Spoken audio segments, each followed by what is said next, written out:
నిన్నటి దినాన ఇరువురు దంపతులు గద్వాల్ ప్రాంతం నుండి మన పంజగుట్ట హైదరాబాద్ నిమ్స్కి అయితే కిడ్నీకి సంబంధించిన డయాలిసిస్ చేయించుకోవడానికి రావడం జరిగింది. వచ్చిన తర్వాత స్థానికంగా ఉన్న డాక్టర్ గారు మరి మీరు ఫస్ట్ బ్లడ్ అరేంజ్ చేసుకోండి అని చెప్పినప్పుడు వీరు వెళ్ళి బ్లడ్ క్యాంప్లో ఇదిగో మరి పలానా మాకు డయాలిసిస్ జరగవలసి ఉంది, దానికి బ్లడ్ కావాలి అని అంటే బ్లడ్ క్యాంప్ వాళ్ళు మొదటిగా మీరు స్వచ్ఛందంగా మీలో ఎవరైనా మీకు సంబంధించిన వాళ్ళు ఎవరో ఒక్కరైనా ముందుకు వచ్చి బ్లడ్ ఇస్తే కానీ మేము బ్లడ్ ఇవ్వలేము అని వారికి తెలియజేశారు.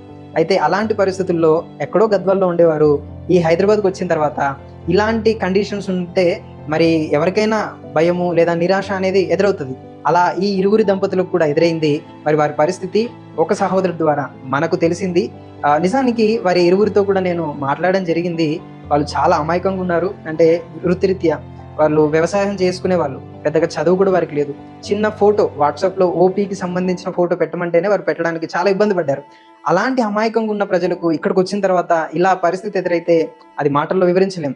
ఒక విధంగా నిరుత్సాహం, మరలా అసలు ఈ ట్రీట్మెంట్ అనేది జరుగుతుందో లేదో అనే భయం కూడా వారిని వెంటాడి ఉండవచ్చు.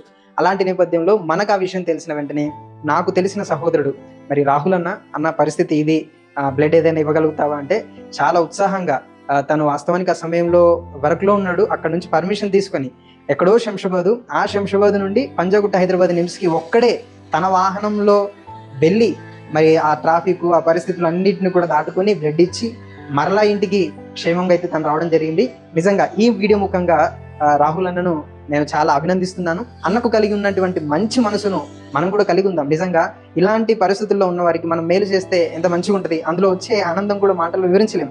ఇలాంటి సంతోషాన్ని మనం కూడా పొందుకోవాలని ఈ వీడియో ముఖంగా తెలియజేస్తున్నాను. ముఖ్యంగా ఈ సమయంలో యాకోబు పత్రిక 4వ అధ్యాయము 17వ వచనంలో మనకు ఒక మాట కనబడుతుంటది. ఏంటంటే, కాబట్టి మేలైనది చేయనెరిగి అలాగూ చేయని వానికి పాపం కలుగునని వాక్యం సెలవిస్తుంది.